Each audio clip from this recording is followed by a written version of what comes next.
Hola a todos, entonces vamos a empezar con este tema de diversidad metabólica y funcional. Ya hemos adelantado en varios conceptos de los que vamos a hablar acá en esta clase de forma indirecta en otros temas, pero ahora sí vamos a profundizar en esto. Entonces, cuando hablamos de esta parte de la diversidad funcional, eh, desde el comienzo del semestre vimos la versatilidad que tienen las bacterias o que han tenido las bacterias durante cientos y miles de millones de años de evolución de colonizar los diferentes ecosistemas, ¿cierto? Sobre el planeta Tierra. Y esto entonces nos lleva o eh, nos permite verlo, digamos, en términos de toda esa diversidad funcional que hay en este momento. Entonces, digamos, vamos a ver diferentes procesos asociados a cómo las bacterias pueden obtener energía. De hecho, ya empezamos a hablar de quimioorganotrofía, quimiolitotrofía, etcétera. Hoy vamos a realmente profundizar más en esto. Entonces, parte de todos esos procesos fundamentales, que es el sustento del metabolismo central de las bacterias, está resumido aquí, o digamos, están algunos de esos rasgos ilustrados en esta tabla. Entonces, digamos, si acá este es un árbol filogenético que se hizo para los principales grupos de bacteria que están en azul y arquea que están en rojo. Piensen que se hizo con el gen del 16S. Entonces, ¿qué nos permite ver? Nos permite ver que realmente no hay como un grupo eh, bacteriano que se restrinja, digamos, a una única actividad, ¿sí? O al menos así a siempre vista. Entonces, de lo más global tenemos aquí procesos de oxidación del hidrógeno, ¿sí? Que es importante. La parte de fijación de nitrógeno también, de nitrificación. Tenemos toda la parte de oxidación de hierro, de azufres, o de las moléculas intermediarias de azufre también. También toda la parte de fototrofía oxigénica y anoxigénica. Y vamos a profundizar en algunas de estas. Y en cada uno de los casos donde yo vea prudente, voy a mencionarles, por ejemplo, el grupo, el orden o la familia o el género específico pues digamos que la humanidad ha caracterizado mejor y que cumple esa determinada función. ¿Listos? Entonces, cuando hablamos de esa diversidad funcional, digamos que con frecuencia no corresponde a la diversidad filogenética, ¿sí? O si no, si fuera así en el árbol que estaba en la diapositiva anterior, veríamos que toda una clasificación funcional, por ejemplo, todas las que tienen la capacidad de oxidar hidrógeno estarían agrupadas, pero no siempre es así. Y ya vimos que es por la plasticidad que tienen estos genomas, por todo lo que es la transferencia horizontal de genes principalmente. También hay eventos de convergencia evolutiva. También ha habido una pérdida de información genética muy drástica en algunos organismos y eso ha hecho que puede que se agrupen con el gen del 16S con algún otro tipo de organismos, pero ya a nivel funcional no va a haber esa correspondencia. ¿Listos? Entonces, ya en esto nos gastamos, digamos que toda esa capacidad o esa versatilidad que ha tenido los genomas bacterianos para evolucionar, ya nos hemos gastado tiempo aquí explicándolo. Pero entonces es importante que empecemos a correlacionar ahora sí todos estos conceptos. Entonces, vamos a empezar hablando de las bacterias fotótrofas, ¿sí? Este era el esquema general, digamos que de la utilización energética de los organismos. Vamos más adelante a hablar de todo lo que es los quimiótrofos que están aquí al costado izquierdo. Por el momento, entonces, centrémonos en lo que es fototrofía.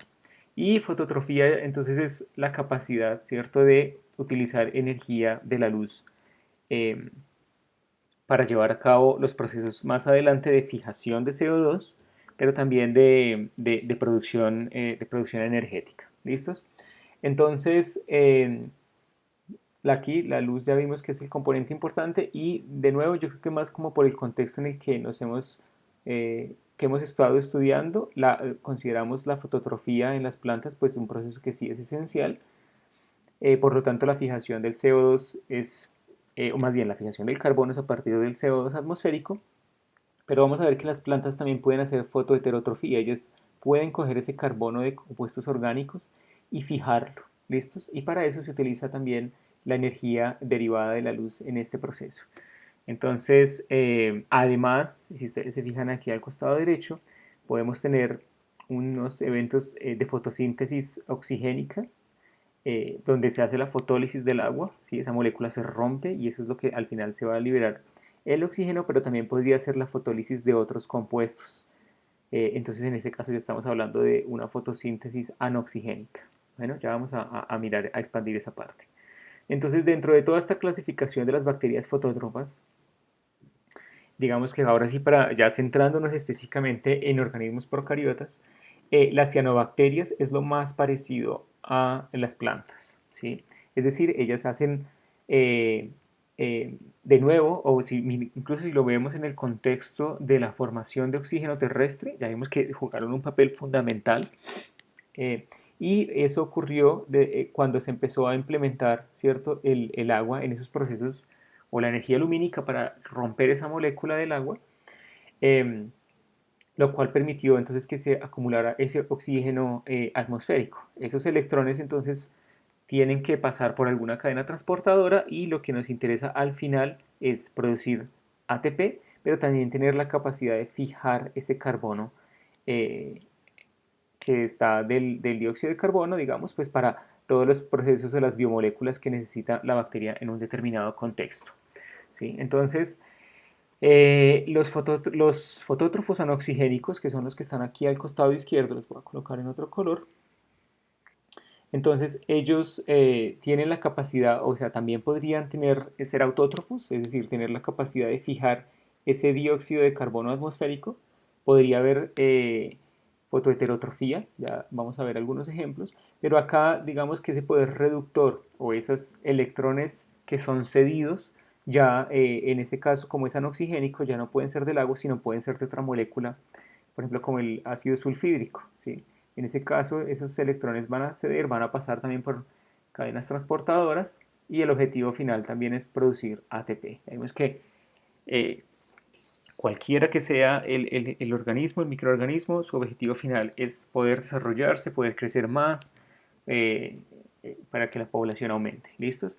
Entonces, importantísimo acá, ya lo mencioné, no todos tienen la capacidad de fijar CO2, por lo tanto no todos son autótrofos, algunos son fotoheterótrofos. Bien, que eso es algo que uno nunca va a ver en plantas. Entonces, voy a empezar a hacer aquí alguna distinción dentro de las bacterias fotótrofas, ¿sí? Las que utilizan esa energía lumínica, en algunas de las moléculas importantes en esos procesos. Entonces, las clorofilas sí es igual, digamos que cuando hablamos de clorofila A y clorofila B, esas son iguales a las que están en plantas. De estas, por ejemplo, solamente las vamos a encontrar en las cianobacterias. ¿Mm? De resto, vamos a empezar a hablar de bacterioclorofilas y esas, y como el esquema que está acá, digamos, representado en la mitad de la diapositiva, esas ya van a pertenecer a bacterias que tienen algunas modificaciones, digamos, en términos de captar alguna longitud de onda específica. Entonces, cuando hablamos de la clorofila o de la bacterioclorofila, si miramos la estructura es muy similar entre ellas tienen o incorporan acá, tienen un magnesio en vez de hierro, pero digamos que estructuralmente son muy similares o se relacionan mucho con los citocromos que están en la cadena transportadora de electrones a nivel de la respiración. Entonces, esas moléculas, digamos, estos clorofila o bacterioclorofila van a ser vitales porque tienen una absorción específica en el rango, en una longitud de onda o en un rango de longitudes de onda específicos, ¿sí? Entonces acá, por ejemplo, en la imagen de la derecha les estoy mostrando cómo es ese espectro de absorción de las diferentes moléculas. Y si ustedes se fijan, hay un cambio importante entre la clorofila y la bacterioclorofila. Y se debe principalmente a esos grupos de átomos, digamos, que pueden variar entre una y otra molécula. Y solo esos cambios son suficientes pues, para que esa molécula logre absorber la luz en una longitud de onda diferente. Bueno, entonces, digamos, o acá lo que me interesa resaltar de nuevo es las cianobacterias tienen clorofila, o las clorofilas como las tienen en plantas, pero todas las demás bacterias ya tienen, digamos, modificaciones, ya tienen bacterioclorofilas y otro tipo de moléculas en otra proporción también que les permite incluso tener otros picos de absorción distintos a lo que es más evidente, al menos para nosotros. Entonces, digamos que esto es como un resumen o una tabla de la diversidad de las bacterioclorofilas. Si miramos este esquema aquí de la derecha, esa es como la estructura global de las clorofilas y de las bacterioclorofilas. Todos esos grupos R que ustedes ven ahí, del R1 hasta la R7, digamos que son esas cadenitas laterales que pueden cambiar de átomos y es lo que permite que esas bacterias absorban esa longitud, la luz en una longitud de onda diferente. Entonces, por ejemplo, algunos están en el rango o pueden captar al rango de 800 y así sucesivamente. Si ustedes se fijan acá están todos esos rangos de absorción de luz, 700, etcétera, y pueden cambiar con base en cómo se van modificando o qué grupos de átomos se fueron incorporando evolutivamente en cada una de esas cadenitas laterales R que vemos acá sobre esta molécula. ¿Listo? Entonces digamos que son variantes que tienen absorción y también emisión diferentes en diferentes rangos de longitud de onda. Eh, permiten como extraer mejor o de forma más versátil, de forma más amplia el rango completo del espectro electromagnético y también permite entonces una coexistencia de diferentes fotótrofos en un mismo hábitat, ¿sí? Porque la luz blanca pues ella llega con todas las longitudes de onda, quiere decir que algunos pueden especializarse teniendo un tipo de bacterioclorofila distinta, otro tipo de molécula también que tenga la capacidad de absorber la luz en una longitud de onda y no necesariamente estar compitiendo, digamos, por esa fuente de energía tan importante. Entonces, cuando hablamos, o es importante aquí que, como es lo más, digamos que es lo más familiar para nosotros, decidí traer a colación la parte de los fotosistemas en plantas, ¿sí? Entonces veíamos, o digamos acá en la esquema de la derecha, aquí está el fotosistema 2, aquí está el fotosistema 1, y digamos que la luz entonces va a jugar un papel fundamental aquí en este proceso. Esos electrones, digamos que la energía lumínica, ella va a favorecer a que esos electrones tengan un estado energético diferente y que puedan empezar a pasar o a ser transportados por esta cadena que ustedes ven acá. Pero esos electrones en las plantas entonces son derivados del agua, de la fotólisis del agua. Una vez eh, entonces, ¿qué ocurre este proceso de la fotólisis? Esos electrones van a empezar a migrar por esta cadena, hay algunos citocromos incluso involucrados acá, y al final, esto que nos va a generar, digamos que para todas las cadenas transportadoras de electrones, tienen que estar acopladas a producción de ATP por una ATP sintetasa, y esto va a ocurrir a razón de un gradiente de protones que se va generando a medida que esos electrones van pasando, eh, digamos, van siendo transportados. ¿Listos? Pero entonces, ¿qué pasa con esos fotosistemas? ¿Sí? Ustedes se fijan acá a nivel, ahora sí en la parte de la izquierda, tenemos que están acoplados, digamos, a las membranas de los tilacoides en los cloroplastos. Y tenemos la clorofila, digamos, hace parte fundamental de toda esa estructura de los fotosistemas. Hay, digamos que una jerarquía, no voy a entrar mucho aquí como en la especificidad o en una descripción más detallada de esto, pero digamos que esa luz va entonces a incidir, va a estimular ese proceso hasta llevar digamos que esa energía lumínica hasta un punto que es el centro de reacción que está en toda la mitad del fotosistema. Y aquí es donde va a ocurrir entonces la fotólisis de agua para que esos electrones queden libres y pasen a un primer aceptor de electrones o un aceptor de electrones primario. ¿Listos? Digamos que es como ese primer paso acá donde se pasan esos electrones. Así, de una forma similar, entonces ocurre con el fotosistema 1 y digamos que, o lo que me interesa aquí relacionarlo, es que en esos centros de reacción en plantas es muy importante el papel de la clorofila. Digamos que en el centro hay un par de clorofilas, aquí en el centro de reacción, que lo voy a subrayar ahora sí full en verde. Digamos que hay un par de clorofilas que son vitales en ese proceso para llevar a cabo la fotólisis del agua y poder seguir con todo ese transporte de electrones en toda esa cadena. Pero en bacterias esos centros de reacción muchas veces, o toda la parte de los fotosistemas, digámoslo así, involucran otro tipo de moléculas que de nuevo tienen una capacidad de absorber longitudes de onda distintas y pues eso al final es energía. ¿Listos? Entonces, miremoslo por ejemplo en cianobacterias, que es lo más parecido también a plantas. ¿Sí? Acá tenemos una cianobacteria, también tiene unas membranas internas que incluso se denominan tilacoides y es donde ya tiene también de la misma forma organizados esos fotosistema 2 y después el fotosistema 1 con un citocromo en la mitad y se hace todo ese transporte de electrones al final también para producir ATP. ¿Listos?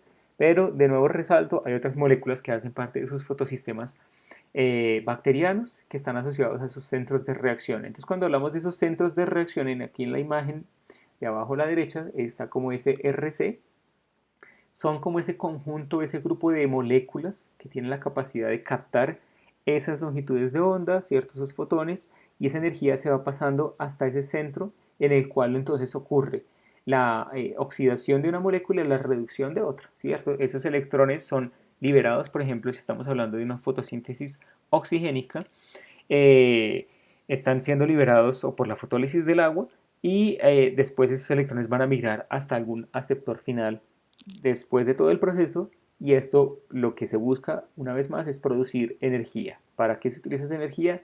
Para procesos de biosíntesis o de degradación de algún otro componente que sea energéticamente favorable en el contexto celular. Bueno, entonces, ahora sí vamos a centrarnos en esos centros de reacción y en algunos que se denominan los pigmentos antena. Así está entonces en el libro de Labrok, digamos que ya cuando nos estamos enfocando en toda esta parte, en este fotosistema, esos centros entonces o esos complejos agrupan de 50 a 300 moléculas de clorofila o bacterioclorofila, dependiendo, digamos que el grupo de organismo, de microorganismo que tengamos. Esos centros de reacción entonces van a incluir moléculas que van a ceder esos electrones a la cadena transportadora. Y una vez que pasan, al final está la ATP sintetasa para producir ATP. Pero entonces me interesa que nos centremos aquí en los pigmentos antena. Digamos que hay unos pigmentos o un tipo de moléculas que tienen la capacidad de captar de nuevo esa energía lumínica y la van direccionando, acá está ilustrado con todas esas flechas rojas, al centro de reacción, que es donde va a ocurrir la fotólisis inicial o digamos que una reacción importante para volver a estimular a los electrones para que continúen con la cadena transportadora. Entonces, una molécula que es importante, digamos, en el contexto bacteriano son los carotenoides. Ellos hacen parte de algunos de estos centros de reacción o de esos pigmentos, digamos, de los pigmentos antena que desembocan al final toda esa energía en el centro de reacción. Están integrados entonces a esas membranas fotosintéticas y se asocian íntimamente con clorofilas o las bacterioclorofilas en esos complejos fotosintéticos. Son muy evidentes en fotótrofos anoxigénicos, ¿sí? Entonces ya deberíamos entender toda esta noción aquí. Son importantes también porque protegen o previenen eventos de fotooxidación o la producción elevada de especies reactivas también de oxígeno, que veíamos que ocurría de forma estándar en cualquier cadena transportadora de electrones. Entonces, al momento de tener esos carotenoides, ellos logran minimizar ese efecto también en términos de producción de esos radicales tóxicos. Hay una diversidad de estas moléculas de esos carotenoides, incluso acá podemos ver que hay bacterias verdes del no azufre, bacterias verdes de azufre, y cada una tiene un tipo de carotenoide que es diferente, ¿sí? Digamos que su estructura cambia.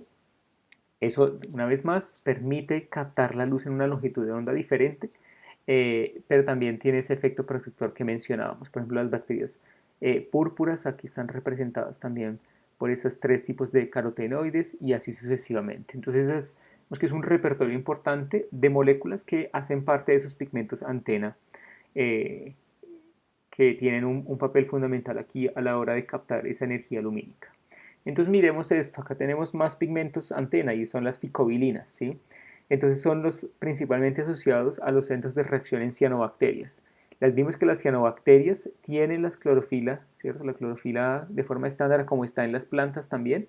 Digamos que eso es lo que está en ese centro de reacción, pero esos fotones o esa energía lumínica es captada inicialmente por otro tipo de moléculas, esos pigmentos antena, y las ficobilinas juegan un papel importante. Entonces, por ejemplo, acá tenemos la ficoeritrina o la ficocianina. Cualquiera de esas dos, digamos que hacen parte de todo este componente aquí de los fotosistemas y al final terminan direccionando entonces toda esa energía al centro de reacción para que ocurra la fotólisis del agua, que está ilustrado entonces aquí como esta D. Ustedes se fijan, esta D es el agua, se liberan esos electrones y ahí empieza ese transporte de esos electrones a otras moléculas y así sucesivamente. ¿Listos? Entonces, por ejemplo, un género aquí que se caracteriza porque tiene una estructura bien interesante en esas ficobilinas es Synecocystis. Ya igual vamos a ver aquí algunas arquitecturas a continuación. Entonces, por ejemplo, miremos esto, es decir, esas ficobilinas les permiten a esas cianobacterias crecer en intensidades lumínicas menores porque pueden aprovechar diferentes longitudes de onda de forma simultánea. Acá, por ejemplo, a la izquierda estoy mostrando diferentes arquitecturas que pueden tener esa parte o esos fotosistemas, con base en cuántos o en qué tipo de ficobilinas pueden tener. Y eso, miren cómo tan interesante como que se refleja, ¿cierto?, en el color específico de esa cianobacteria en particular. Entonces, pueden pasar de un color verde hasta un color amarillo o naranja, y eso está entonces determinado por el tipo de ficobilinas o la proporción de esas ficobilinas que pueda tener.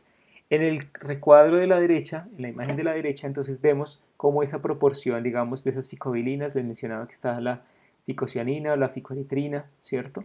Esas tienen la capacidad entonces de absorber en longitudes de ondas diferentes. Entonces, por ejemplo, las plantas o los microorganismos que son verdes, ¿sí?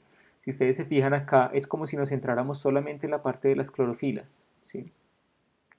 Quiere decir que ellas tienen unos espectros de absorción que están, voy a apuntarlo en negro, que están, por ejemplo, en estos rangos, ¿sí? Ellas absorben acá en estos rangos, en este y en este rango, y emiten pues el resto de luz que no absorben. Por eso es que ellas logran emitir, digamos, en el rango de luz verde. Y así sucesivamente. Entonces, podemos, cada uno los invito a que hagamos como este ejercicio. Si una bacteria de estas logra emitir en un color particular, ¿eso qué quiere decir en términos de lo que absorbe?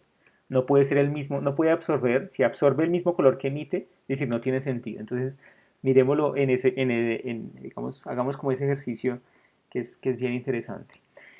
Entonces, estas moléculas, ya para cerrar aquí, son importantes porque hacen parte de esos, son los pigmentos antena que direccionan de forma vital, digamos, toda esa energía lumínica, esos fotones, a los centros de reacción para que ocurra la fotólisis de alguna molécula, que si es oxigénica es agua, si es anoxigénica es otra molécula. Se liberan esos electrones y pasan por la cadena, y al final de todo este proceso de fotosíntesis, la idea es producir energía, ya vamos a ver, y entre otras, pues digamos, entre otros procesos ahí adicionales. Entonces hablamos ya de las cianobacterias, son los únicos que hacen fotosíntesis oxigénica, son los únicos de todas las bacterias, todos los organismos procariotas. Ya vimos que oxigénica quiere decir, ¿cierto?, que el agua es el donador de electrones, y cuando ocurre la fotólisis del agua, entonces se libera ese oxígeno, y queda entonces disponible. Hablamos de que hay cianobacterias que son unicelulares, también hay filamentosas, y así como esas son las únicas que tienen la capacidad de hacer fotosíntesis oxigénica, quiere decir que todo este grupo de bacterias que está aquí abajo hacen fotosíntesis anoxigénica. Entonces vamos a desglosar, no voy a profundizar del todo en esto porque realmente esto es, digamos que ese repertorio de mecanismos y de todas estas bacterias es muy amplio, pero voy a centrarme en las generalidades de algunos de estos grupos. Entonces, miremos o empecemos con la parte de las cianobacterias, ¿cierto? Ya vimos que hacen fotosíntesis, la característica fundamental es la fotosíntesis oxigénica, se denominaban como algas verde-azules, así se encuentran, digamos que eso ya es en libritos un poquito viejos, pero igual a veces se hace referencia a estas bacterias con esa terminología. Están ampliamente distribuidas en cuerpos de aguas, son unicelulares o filamentosas, aquí vemos pues un par de ejemplos. De hecho, cuando ustedes miraron la parte de fijación del nitrógeno por los heteroquistes, ¿cierto? Estábamos hablando en ese caso, en este contexto, de este tipo de bacterias. También pueden ser de vida libres o en simbiosis. Cuando lleguemos al tema de simbiosis vamos a hablar de este proceso de su asociación específica aquí en los líquenes. Y la mayoría de ellas entonces sí son fijadoras de nitrógeno. Por eso vemos acá esa diferenciación celular, como ustedes lo resolvieron entonces con ese artículo que se leyeron. ¿Listos? Entonces, cuando hablamos, o esto sí, como si hiciéramos un árbol filogenético solo de las cianobacterias, también se hizo con el gen del 16S, este árbol que ustedes ven acá. Vemos que por colores están los órdenes principales dentro de toda esa categoría amplia de cianobacterias, pero miremoslo en términos de cuáles tienen la capacidad de fijar nitrógeno, ¿sí? Solo los que tienen un circulito en rojo tienen la capacidad de fijar nitrógeno. Entonces ustedes ven estas dos de acá, y de resto todas estas tienen la capacidad de hacer fijación de nitrógeno. Las otras, ¿qué creen que habrá ocurrido? Por ejemplo, ¿qué habría ocurrido con estas de acá? ¿Es un rasgo que se mantiene? Si yo lograra hacer como una división de ese árbol filogenético, digamos aquí por toda la mitad y hacia acá, digamos que todo esta rama tiene un ancestro común, ¿sí? Tiene un ancestro común acá. Y la mayoría tienen la capacidad de fijar nitrógeno, pero algunas no. ¿Mm? Mientras que, por ejemplo, todas las que están aquí en este costado, ninguna de esas tiene la capacidad de fijar nitrógeno. Entonces es como si las que están aquí en el recuadro azul, ¿cierto? E incluso estas de acá, hubieran tenido ancestralmente esa actividad y la perdieron, no la necesitaron, da como la impresión. Igual aquí, si alguien encuentra o le interesa profundizar en esto, podemos buscar algún artículo, pero así es como normalmente se hacen, digamos, este tipo de análisis. Entonces, la fijación de nitrógeno está muy ligada también a la fotosíntesis oxigénica, digamos que está en un amplio rango de esas cianobacterias. También podríamos empezar a mirar todo lo que es cuáles días son filamentosas y casi que corresponden con las mismas que tienen la capacidad de fijar nitrógeno. La formación de heteroquistes entonces está solamente en algunas y no en otras, entre otras características. ¿Listos? Entonces, esa es digamos, como la interpretación más global de toda la categoría de fotosíntesis oxigénica por cianobacterias. Tienen entonces la capacidad de fijar CO2 por ciclo de Calvin, por lo tanto son autótrofas, ¿sí? Porque están captando ese carbono a partir del dióxido de carbono atmosférico. Contribuyen con el 80% de la fotosíntesis marina y el 35% de la terrestre e incluyen, digamos, los fotosistemas 1 y 2. Y ya vamos a ver que esto es importantísimo porque realmente esto es lo que está diferenciando la fotosíntesis oxigénica de la que es anoxigénica. Entonces, digamos acá, y esto es como un resumen de los grandes grupos de bacterias, ya vimos las cianobacterias, pero también tenemos otras que son rojas de azufre, pueden utilizar entonces otras moléculas diferentes de agua como donadoras de electrones, ¿sí? Podríamos tener otras que son además, hacen fotosíntesis anoxigénica y además son aeróbicas estrictas, y acá ustedes empiezan a ver todas las, como el espectro que hay. Por ejemplo, tenemos bacterias verdes de azufre, que de hecho en esto lo vamos a explorar un poquito en el tercer parcial. Yo les voy a poner algunos grupos de bacterias y ustedes van a indagar un poco más como para que le saquemos provecho y que sea un poco más activo esta parte del aprendizaje, porque es que si no se vuelve un ladrillo tenaz.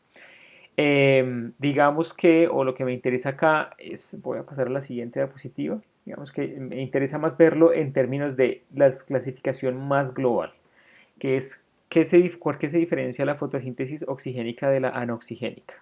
Entonces ya vimos que pues, en la fotosíntesis oxigénica está la fotólisis del agua, pero eso solamente va a ocurrir, digamos, venga, yo lo pinto aquí en verde, se va a ocurrir en presencia, ¿cierto? Cuando esas cianobacterias, que ya vimos que son las únicas que tienen esa capacidad, están realmente incorporando los dos fotosistemas, como ocurre en plantas. Está el fotosistema 2 acá y el fotosistema 1, y ocurre entonces una estimulación a esa longitud de onda en esos centros de reacción, se estimulan esos electrones y son pasados por toda esa cadena transportadora, etcétera, hasta que el aceptor final entonces es eh, hasta que el aceptor final, ¿cuál es? El aceptor final de esos electrones por fotosíntesis oxigénica.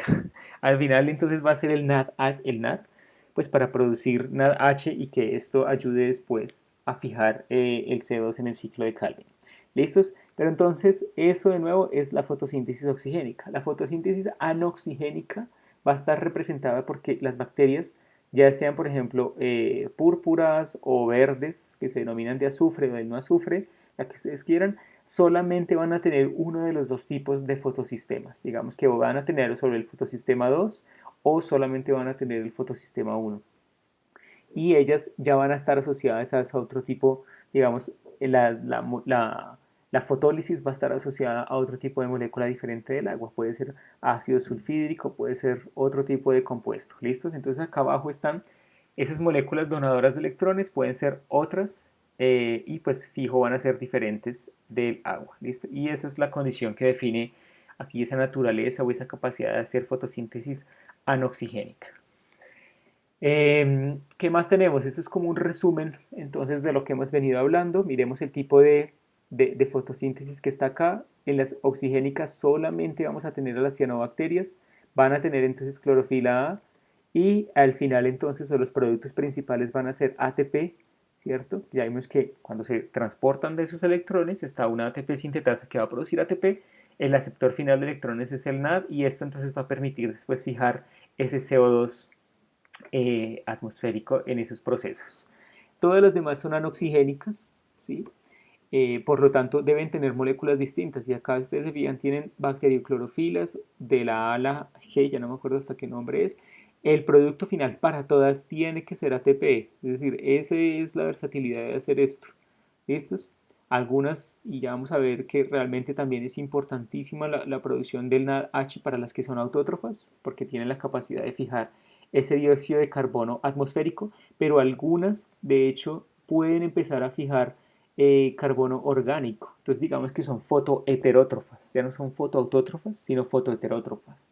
Y eso amplía aún más como ese repertorio metabólico que tienen los microorganismos. Los donadores de electrones, ya vamos a ver, o voy a empezar a hacer énfasis en las que son de hidrógeno o azufre, incluso hay algunos que son de nitrógeno, hierro, eso es lo que vamos a empezar a expandir. Acá en la parte de arriba entonces están algunos de esos ejemplos de esas bacterias que pertenecen a esos grupos. Entonces tenemos las verdes de azufre, el no azufre, y por favor hagan el ejercicio de relacionar esa tabla, de esa imagen, las imágenes de arriba, los nombres, con lo que estamos viendo, con esos grupos bacterianos que están aquí en la tabla de abajo. ¿Listos? Entonces, digamos que esa es la clasificación, las características principales de esas bacterias fotótrofas con base entonces en esos pigmentos que tienen y en esa capacidad de transporte de electrones, de dónde se derivan esos electrones, cuáles son esos aceptores finales también de esos electrones. Entonces, digamos que es una versatilidad enorme en términos funcionales porque se pueden captar de nuevo longitudes de onda en un amplio rango y eso pues minimiza digamos un poco la competencia de bacterias en un mismo ecosistema. Vamos a hablar brevemente de esas vías autotróficas, ¿sí? Es decir, cuando hablamos de autotrofismo quiere decir que es tener la capacidad de coger ese carbono del dióxido de carbono y fijarlo, es decir, utilizarlo para procesos ya de biosíntesis de compuestos que se necesitan interiormente para una célula. Entonces el ciclo de Calvin es el más ampliamente utilizado en la naturaleza y pues es realizado por cianobacterias, bacterias púrpuras y la mayoría de los quimiolitótrofos. Ya vamos a enfocarnos en esa noción de la quimiolitotrofía. Hay bacterias que tienen otro tipo, digamos, de ciclos o donde Calvin no es tan funcional y la fijación del CO2 ocurre por el ciclo de ácido cítrico reverso y la vía de la hidroxipropeonato. Esto lo voy a expandir, también lo voy a dejar para evaluarlo un poquito más en la parte del parcial. ¿Listos? Esto y algunas rutas que de pronto no tengo acá incluidas dentro de esta presentación. Pero de nuevo, acá lo que en general le interesa a las bacterias, si ellos ven que pueden o que tienen, porque no todas tienen la capacidad de hacer fotosíntesis, pero si tienen la capacidad de hacerlo, ellos van a producir ATP en cantidad que va a ser después utilizado en el ciclo de Calvin para procesos de biosíntesis. Si no tienen fotosíntesis, quiere decir que tienen que optar por procesos entonces de producción energética a razón de la respiración. ¿Mm? Y eso entonces nos lleva a toda esta noción de la quimiolitotrofía, porque al final vemos que es la obtención de energía por compuestos inorgánicos y esa energía que se va a utilizar al final también tiene que ser fijada de alguna forma, ¿sí? Para almacenamiento energético, para la producción de biosíntesis o digamos la producción de metabolitos o de compuestos que la bacteria va a necesitar. La mayoría entonces son autótrofos también, es decir, esa energía que se deriva ya no de la luz sino de esos compuestos inorgánicos podría utilizarse para fijar carbono a partir del dióxido de carbono. Entonces siguen siendo autótrofos, pero ya en este caso, digamos, por quimiolitotrofía. Bueno, entonces nos estamos entrando en todo este esquema, en este recuadro azul que está aquí en la parte de abajo. Vamos a ver que lo que define la quimiolitotrofía es que esas moléculas donadoras son, ¿cierto? Son moléculas o compuestos inorgánicos como los que ustedes ven aquí, hierro, ácido sulfídrico, ya vamos a ver amoníaco, etc. Eh, Ahora, esos electrones van a, digamos que pensemos como la respiración, ¿sí? Van a entrar dentro de una cadena transportadora si alguien más tiene que recibirlos al final. Entonces, cuando hablamos de respiración aeróbica, quiere decir que el oxígeno es el que está recibiendo sus electrones al final. Entonces uno puede tener una quimilotetrofía con respiración aeróbica acoplada, y si es cualquier otra molécula la que esté recibiendo esos electrones, pues va a ser anaeróbica. Bueno, entonces tratemos de tener muy presente qué es aeróbico, qué es anaeróbico, qué es oxigénico, anoxigénico, autotrofía, heterotrofía. Bueno, al menos eso, con eso, cuando veamos ya cómo esta noción nos va a quedar muchísimo más fácil empezar a entender todo. Entonces ya vimos que la mayoría de los quimiolitótrofos son autótrofos, pero los que no son autótrofos quiere decir que son heterótrofos, pero por alguna razón los denominaron los mixótrofos. ¿Sí? Quiere decir que, miren la definición, son quimiolitrófos que requieren de carbono orgánico como fuente de carbono. ¿Sí? Es decir, piensen que puede, no sé, lo más familiar que uno está con algún carbono orgánico es glucosa. Entonces, si uno piensa que es la glucosa, ¿cierto? Pues podemos decir, listo, eso quiere decir que es heterótrofo. Entonces, la mayoría son autótrofos, pero algunos son heterótrofos. Eh, y la oxidación de diferentes compuestos inorgánicos, como esos electrones que van a entrar dentro de ese transporte de electrones, genera cantidades diferentes de energía. Entonces no es lo mismo que sea el hidrógeno el que está cediendo esos electrones, o el azufre, o el hierro, etcétera, etcétera. ¿Listos? Entonces es una noción que es importante tener ahí en cuenta. Mm, bueno, y acá de pronto se me pasaba a decirles algo. Por ejemplo, cuando pensamos en una molécula o en un compuesto orgánico, a diferencia de la respiración, sí, en este caso, en esta molécula orgánica no es la que está cediendo los electrones, ¿sí? Ya vimos que sí o sí, lo que define la quimiolitotrofía es que esos electrones son de compuestos que son inorgánicos. Bueno, lo que se está utilizando en este caso es el carbono orgánico para poder fijarlo y que esa bacteria pueda producir sus propias moléculas internamente. Entonces, esa digamos que hago un poquito de énfasis ahí como para eh, solucionar cualquier inquietud que tengamos.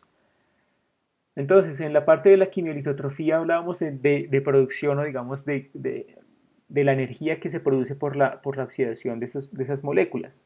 De hecho, cuando vimos toda la torre redox, y está muy relacionado con eso, es cuánto tienen que caer esos electrones, ¿cierto? Y eso está asociado a valores de producción de energía de forma importante.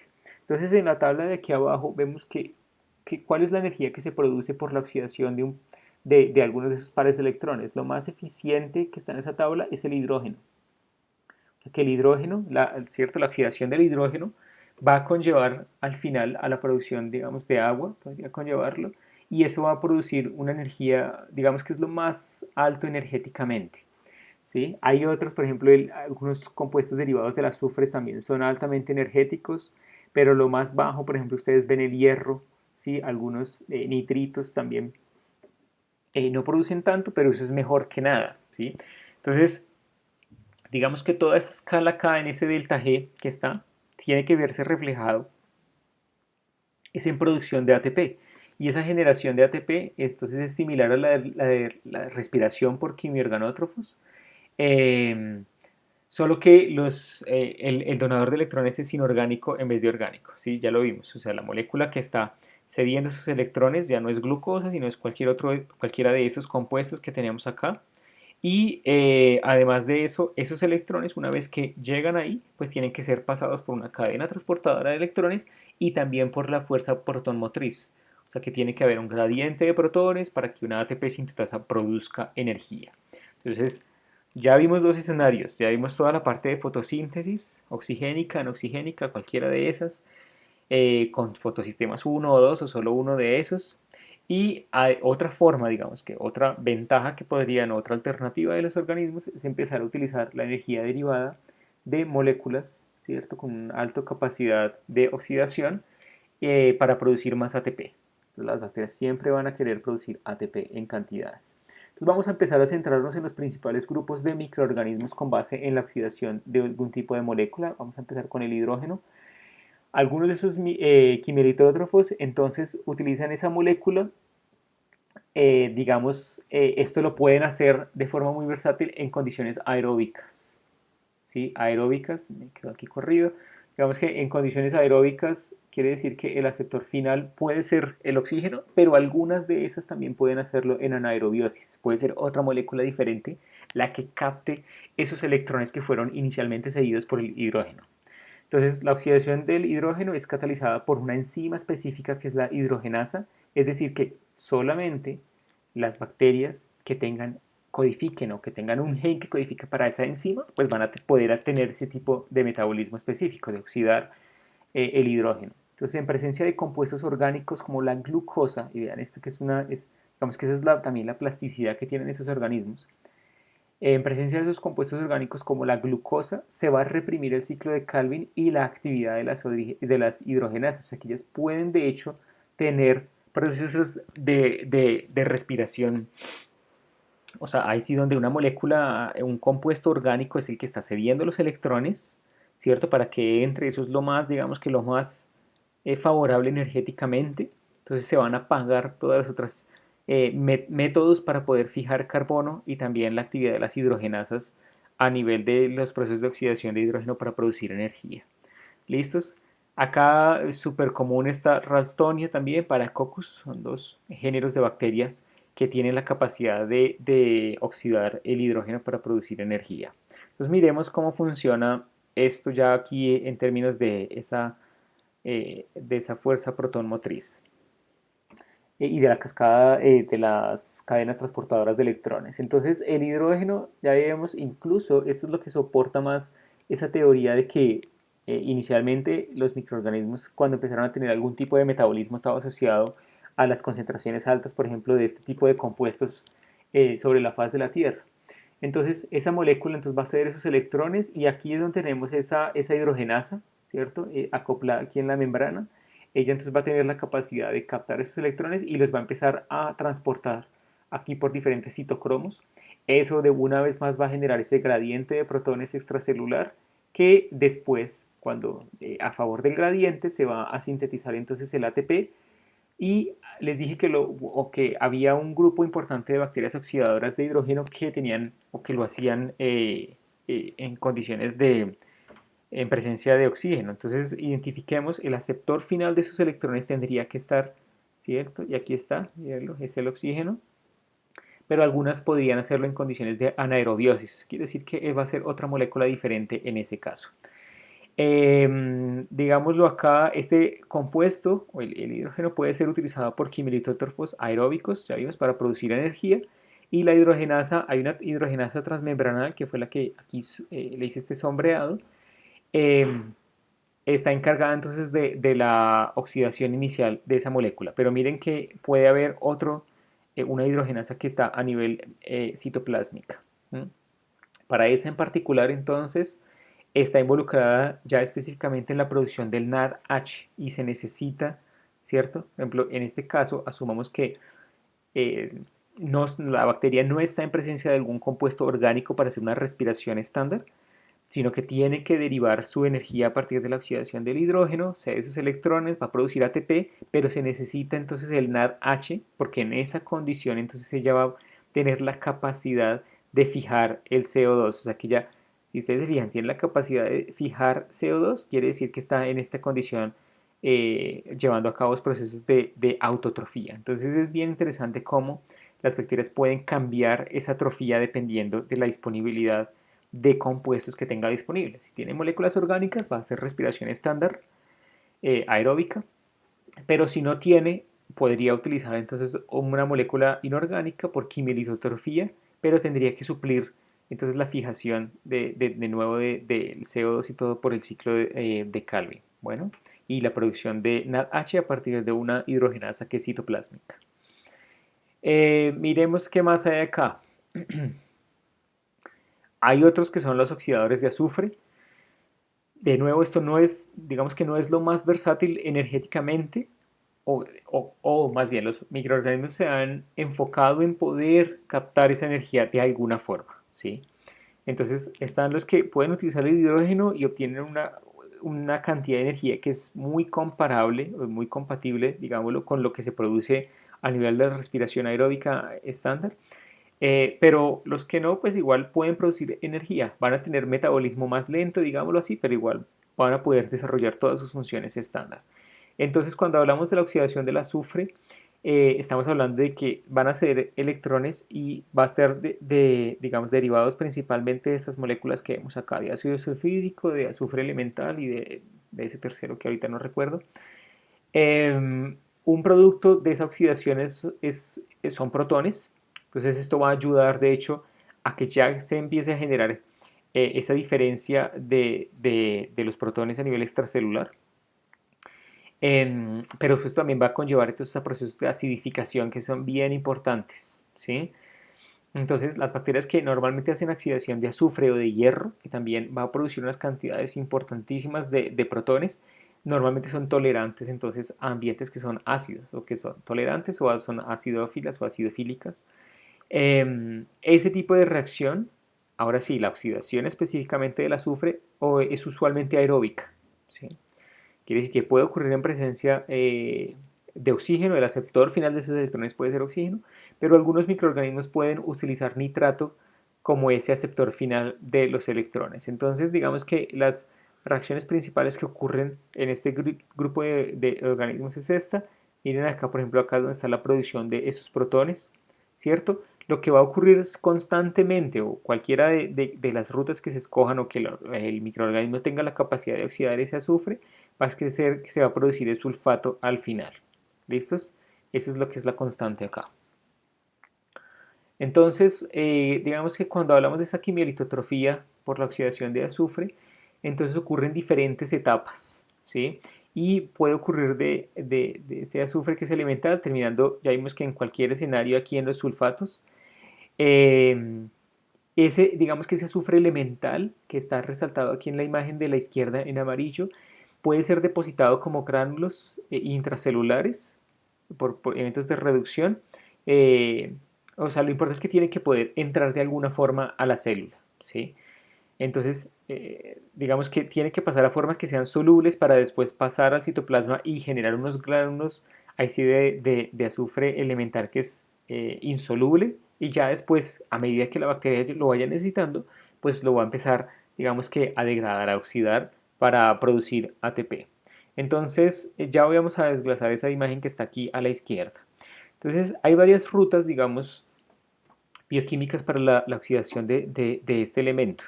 ¿Sí? Y lo más común consiste en oxidar compuestos a sulfito y de ahí a sulfato. Es decir, si yo tengo azufre elemental o esta otra variante, es pasar aquí a ese sulfito e irme por toda la vía de la mitad hasta este sulfato. ¿Listos? Eso es lo más común, es lo más frecuente en la naturaleza.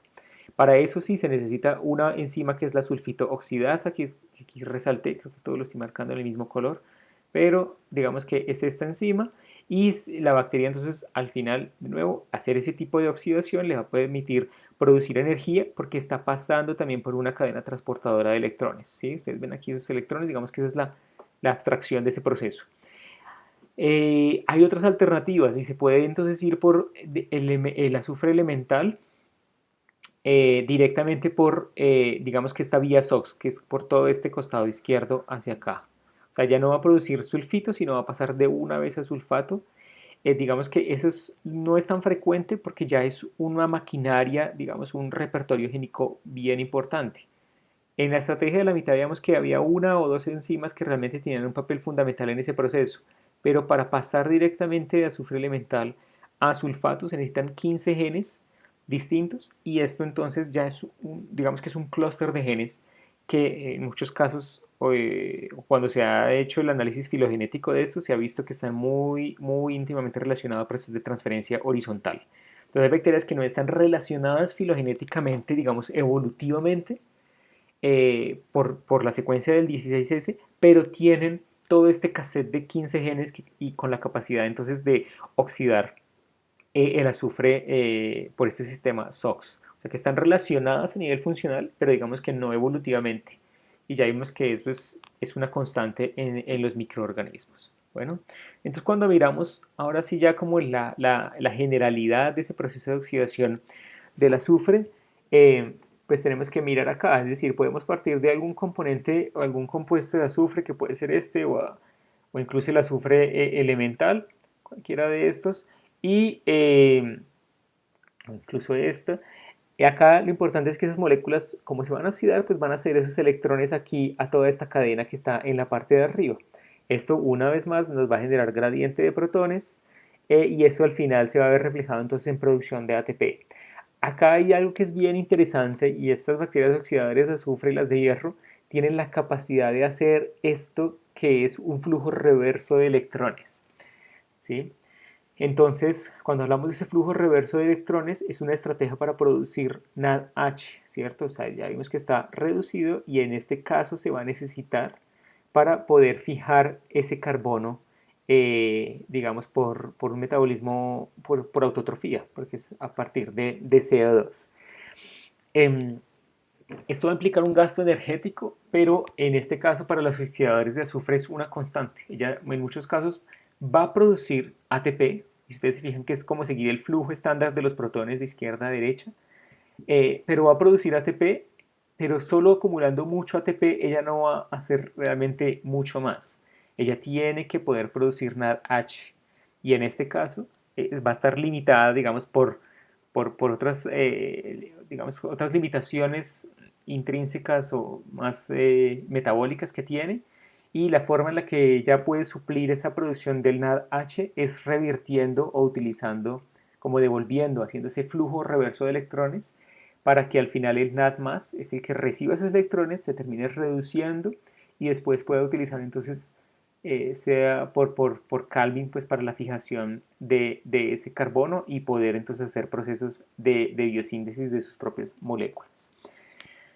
Ya para cerrar entonces con este grupo de organismos, los quimiolitótrofos del azufre son principalmente aeróbicos. Por favor, identifiquemos en esa diapositiva dónde está o a dónde se está haciendo referencia a,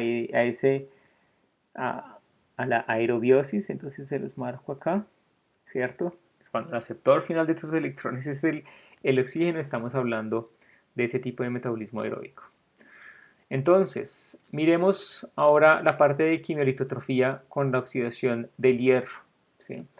La oxidación del hierro ferroso a hierro férrico, digamos que en condiciones ácidas no es tan favorable energéticamente. Digamos que ese proceso de oxidación del hierro es uno de los que produce menos energía, menos, o sea, va a verse reflejada una menor producción de ATP en el contexto de las células de las bacterias, pero es mejor que nada. ¿Listos? Además, cuando se produce ese hierro férrico, em, que está acá, esto va a estar asociado también a procesos de acidificación. Entonces la proporción, digamos que hay un incremento muy alto en la concentración de protones ahí donde está ocurriendo, donde están estos microorganismos. Y esto en muchos casos se va a ver, digamos que cuando hay minería, por ejemplo, eh, actividades mineras, uno ve, digamos, ese fenómeno o este tipo como no sé, cómo empieza aquí a moldearse todo el ecosistema por todos esos caminitos que empiezan a ocurrir acá. Esto realmente es ese proceso de acidificación importante por la oxidación del hierro y estamos hablando de que son pHs de 1, de 2, ¿sí? Entonces tienen que ser bacterias las que están acá que tienen tener la capacidad de tolerar esas concentraciones tan altas de protones, o sea, bacterias que son acidofílicas o acidófilas, y ya vamos a ver qué connotación tiene esto. Entonces estamos hablando de pHs de los más bajos, quiere decir que no cualquier bacteria va a poder tolerar ese ecosistema. Entonces ya este esa es una forma para restringir en una alta proporción también la competitividad que puedan tener grupos bacterianos, y es porque tienen un metabolismo asociado a la parte de quimia litótrofa por oxidación del hierro en particular. Entonces cuando hablamos aquí de este proceso, vemos que esto va a ocurrir en ambientes ácidos, ¿sí? A nivel del citoplasma, y eso es como una norma en general para todos los seres vivos, siempre se van a tratar o sea, a nivel intracelular, uno va a estar siempre muy cercano a las condiciones neutras, a pHs neutros, pero en el periplasma y extracelular estamos hablando de pH que son supremamente bajos, o sea, pHs ácidos. Entonces, ¿dónde está el hierro ferroso para oxidarse a hierro férrico? ¿Cierto? Entonces acá está, ¿cierto? Puede ocurrir ese primer evento de oxidación, acá se produce el hierro férrico, se producen todos esos protones por montones y esos electrones entonces son cedidos y aquí entran dentro de esa cadena transportadora. Va a ocurrir, si ustedes se fijan acá estamos hablando entonces de una bacteria gram negativa. Estos electrones van a ser cedidos aquí por la cadena transportadora y al final también se va a ver reflejado en ATP. Estamos hablando de que en este caso también lo más común es que ocurra en condiciones aeróbicas, el receptor final es el oxígeno, pero puede también haber un flujo de reverso de electrones y también en este caso va a ser necesario para producir NADH que va a ser necesario pues para la fijación del CO2 de carbono atmosférico. Bueno, o sea que va a ser por procesos de autotrofía también. Voy a hacer una pausa acá y voy a grabar lo que queda de este tema en un siguiente video.